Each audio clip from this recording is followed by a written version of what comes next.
জাহান্নামের শাস্তি এত ভয়ঙ্কর শাস্তি হবে, জাহান্নামের সর্বনিম্ন শাস্তির কথা হাদিস শরীফের মধ্যে উল্লেখ হয়েছে। আমার রাসূল ঘোষণা করেন জাহান্নামের সর্বনিম্ন যে শাস্তি দেওয়া হবে সবচাইতে কম শাস্তি, ওই শাস্তি হলো জাহান্নামের পায়ের মধ্যে একটা আগুনের জুতা পরিধান করিয়ে দেওয়া হবে। এছাড়া আর কোনো শাস্তি নেই, শুধু একটা জুতা পরিধান করে দেওয়া হবে। কিন্তু এই জুতা পরিধান করার পরে মানুষের অবস্থা কি হবে? মুসলিম শরীফের এক হাদিসের মধ্যে নবী করিম সাল্লাল্লাহু আলাইহি ওয়াসাল্লামের চাচা আবু তালিবের কথা উল্লেখ হয়েছে। হাজিরিনে কেরাম, আবু তালিব নবী করিম সাল্লাল্লাহু আলাইহি ওয়াসাল্লামকে খুব আদর যত্ন করেছেন, মহব্বত করেছেন, ভালোবেসেছেন। আল্লাহর হাবিবকে খুব আদর যত্ন করে আবু তালিব লালন পালন করেছেন। কিন্তু আবু তালিব ঈমান গ্রহণ করেন নাই, যার কারণে আবু তালিব জান্নাতে প্রবেশ করতে পারবেন না। জাহান্নামের শাস্তি আবু তালিবকে ভোগ করতে হবে।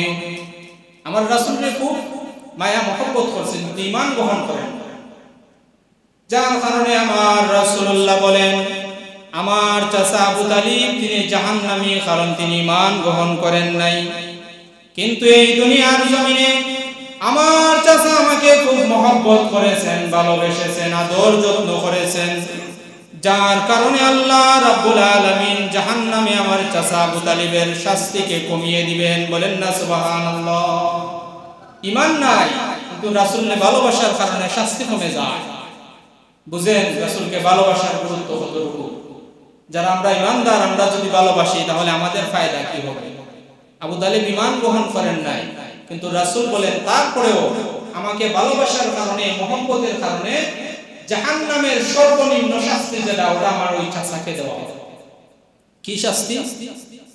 আমার রাসূল বলেন আমার চাচার পরিধানের মধ্যে একটা আগুনের জুতা পরিধান করিয়ে দেওয়া হবে, আর কোনো শাস্তি দেওয়া হবে না।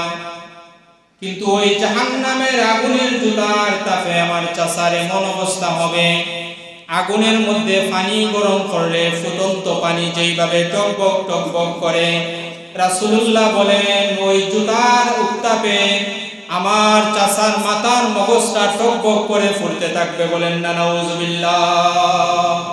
এত কঠিন শাস্তি, এটা সর্বনিম্ন শাস্তি। রাসূল বলেন যে মানুষকে জাহান্নামের সর্বনিম্ন শাস্তি দেওয়া হবে, ওই মানুষ ওই শাস্তি পাওয়ার পরে মনে করবে যে আমাকে সবচাইতে বড় শাস্তি দেওয়া হচ্ছে, কিন্তু আসলে এটা একবারে ছোট। এজন্য হাজিরিনে কেরাম ভয়ঙ্কর শাস্তির ব্যবস্থা। আল্লাহ সুবহানাহু ওয়া তাআলা যেন আমাদের সবাইকে জাহান্নামের আগুন থেকে হেফাজতে রাখেন। সবাই বলি আমিন। জাহান্নামের আগুন থেকে বাঁচার জন্য আমার রাসূল দোয়া শিক্ষা দিয়েছেন। হাদিস শরীফের মধ্যে এসেছে যে মানুষ প্রত্যেকদিন ফজরের নামাজের পরে 7 বার পড়ে নেয় আল্লাহুম্মা আজিরনি মিনান নার, ওই দিন যদি ওই মানুষ ইন্তেকাল করে তাহলে আল্লাহ পাক তাকে জাহান্নামের আগুন থেকে রক্ষা করবেন। বলেন সুবহানাল্লাহ।